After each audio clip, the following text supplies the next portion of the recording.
Right, we're back on the Tom Senior. Essentially, it's a horizontal mill, which is why it's short of vertical height when you're trying to drill holes. So if you're trying to drill stuff, you're going to need a set of Morse taper 2 collets. But there's plenty of room when you're using something like a slitting saw. And I just thought, I'm a bit tired of hacking at things, so we're going to see how far I can get with a slitting saw mounted in the horizontal arm. We've got back gear going on so to reduce the surface speed. I'll bring you around a little bit and we'll have a good look. It's towards the end of the cut, that, so it doesn't sound like bell metal. If I have the whole overarm out, it gets in the way and it's a bit of a chew. I'm not doing heavy milling, I'm just using a slitting saw. That's an ER32 collet with just a straight arbor that I made up. Right, I'm pretty happy with that. We were taking 5mm cuts, and the machine was not arguing about it. That's my ER32 on an int 30 spindle. I made myself a keyed mandrel there, but I think I'm going to bust out the horizontal arm because I don't have any clearance issues, and there's less likely of me walking into the blade. I'll put some safety on it as well. So yeah, that was good. Well, that's a handy little mandrel to have. Goes into an inch collet, so it's, you know, it's pretty stout. When I'm running in the horizontal, I cover up these holes so I don't get any dust going, particularly with cast, and I always have a protection on my overarm because, you know, all your working gears in there. So I'll put the overarm in and go from there. It's a big old boy, this. So the skinny slitting saw, when it was cutting on the angle, was being thrown off path. I got down a fair way, but I put the overarm on and put a big thick cutter on there. Now there's no flex in that, and that's just gone straight through my workpiece. So I've sliced the corners off, you know, hey presto, real quick in comparison to the skinny slitting saw, which I couldn't put any pressure on hardly at all. This is taking 5mm cuts at a time. So happy days. We're back on the horizontal mill, and I've mounted the work direct off the table, bolting through the piece, and I'm just checking I've got clearance so I can get a cut off all the way through. And one of the issues you get on a horizontal mill is clearance on the overarm. So if I put a standard nut and washer up on the top, I'd foul. So I've got a bit of all thread, cut it to length, used a skinny washer,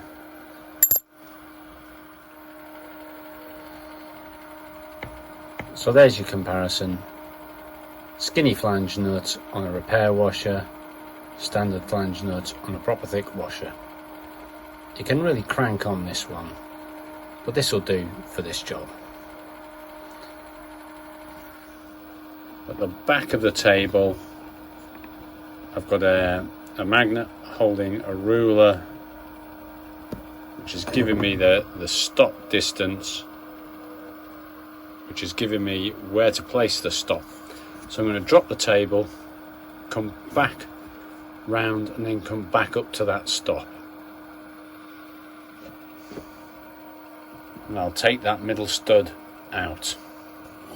Okay, so I brought the table back round, got the cutter lined up. Where it's cutting on that angle, it wants to throw the cutter off. So what I'm doing is I'm feeding the table up.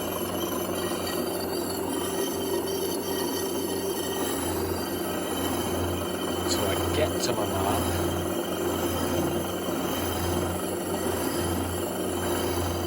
Then I'll come back out and then run the whole cut. So I'm just making an entry cut here. Just slowly feeding in. You know, you can feel the vibration on here, not too bad. You can feel the vibration on here, not too bad. Got a fan now blowing cool air.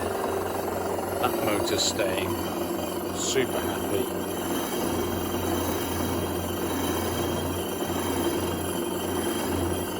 See the clearance underneath.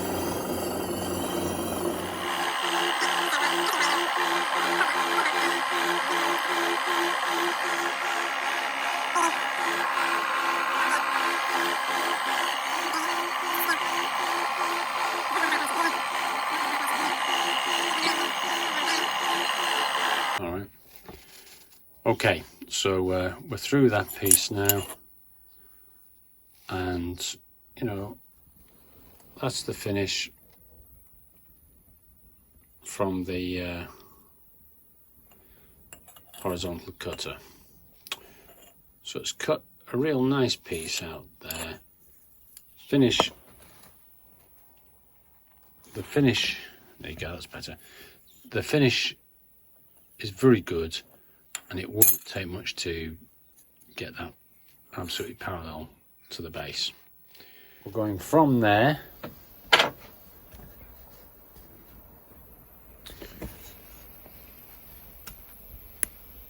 onto the vertical mill, and I'll bring you around the other side to show you the setup for finishing these surfaces.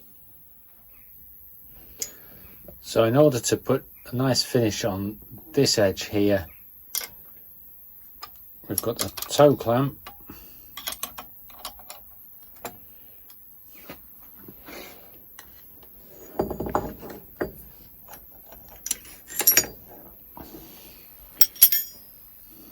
which is holding down this machinist vise.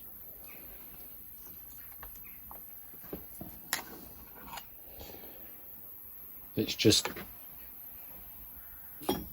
taking the spring out of the corner of the piece.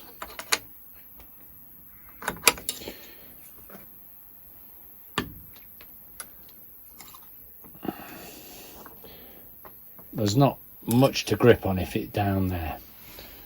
So I'm going to flip the piece.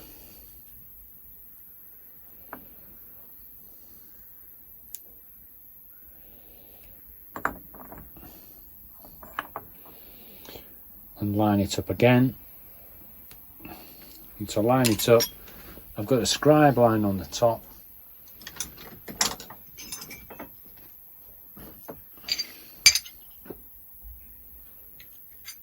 You know, it doesn't have to be super accurate, but I'm going to put a stack of parallels till I get to about the right height.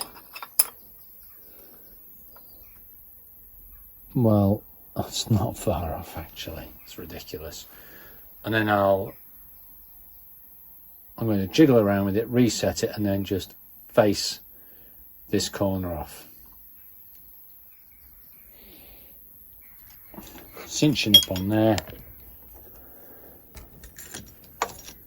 throw the toe clamp back in,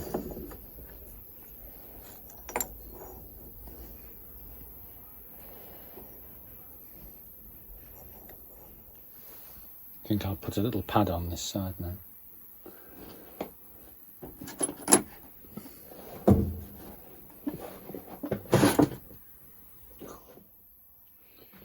Okay, so I've just put a little block in there, and there won't be much spring in that piece. That should be nice and firm, and I can machine this side down. Then I'll cut around the sides and do the same all the way around. Brilliant. Bring you back. There she be. Okay, in a sort of basic shed, if you've got a tatty weight and plenty of time, you can slice it up bit by bit.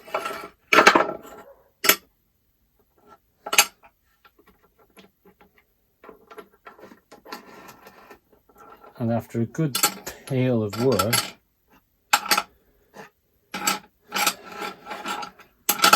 you're left with your parts. Fantastic. There were voids going through the material which didn't land up in the bores, which is good. I could fill this with bronze, braze it in, but if there's further voids I'll just explode it. Quite a decent void went right the way through the thing. But by just picking the best place to cut, we've got our part. And what we'll do now is try it for size. It's quite a severe blow, but it's not going to affect the function. So, hey ho. Okay, so here's my new part. The idea is it fits on the end here, like so, and the hand wheel drops down instead of being up here. So we'll put the gears in and see if they're going to mesh. Okay, so it's gone together quite well, where our gears are engaged nicely. I need to put an oiler. I need to put the hole, was on the bottom, it's now on the top. So I need to put this adjustment hole in. And then there was a lock screw, grub screw, to hold the bush in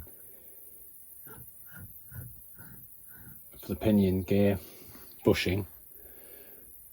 But essentially you can see where we are. We've dropped the handle down, which gives us plenty of clearance.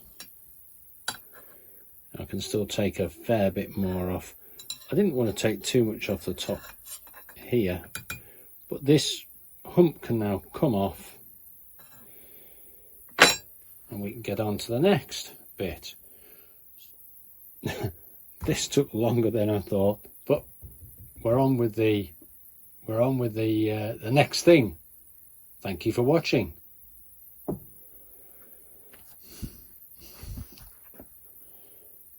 Thank you for watching. Shed guy gone.